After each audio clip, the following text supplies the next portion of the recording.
വിശാലാധിപതിയുടെ ആധിപത്യം സ്വീകരിച്ച് വിശ്വാമിത്രനും സംഘവും അന്നു രാത്രി അവിടെ കഴിച്ചുകൂട്ടി.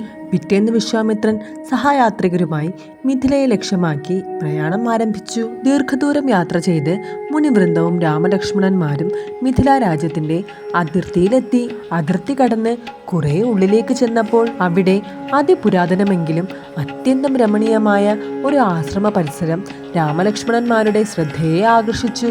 ആൾപ്പാർപ്പില്ലാത്ത ആശ്രമ സങ്കേതമാണെന്ന് അവർക്ക് മനസ്സിലായില്ല.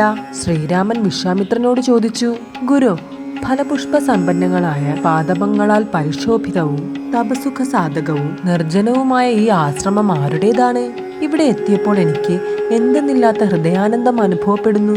വത്സരാഘവ, ഈ ആശ്രമത്തിൻ്റെത് ഒരു നീണ്ട ചരിത്രമാണ്. എത്രയോ മുമ്പ് തന്നെ പഴക്കമാർജിച്ച ആ ചരിത്രകഥ കേൾക്കൂ. ധർമ്മജ്ഞനും വ്രതനിഷ്ഠനുമായ ഗൗതമൻ എന്ന മഹർഷിയുടെ പുണ്യാശ്രമസ്ഥാനമാണിത്. വിശ്വവിശ്രുതനാണ് അദ്ദേഹം.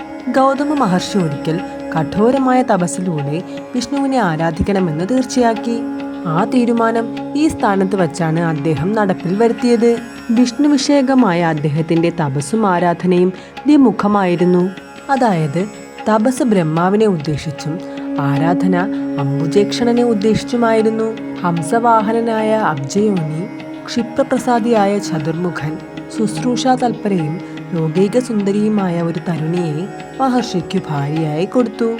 അഹല്യ എന്നാണ് ആ തരുണീമണിയുടെ പേര്. പതിപരിചര്യം മാത്രം പത്നീധർമ്മമെന്ന് കരുതിപ്പോന്ന അഹല്യ ഭർത്താവിന്റെ ഇംഗിതങ്ങളെല്ലാം മനസ്സിലാക്കി അതേപടി തന്നെ അദ്ദേഹത്തോട് പെരുമാറിപ്പോന്നു.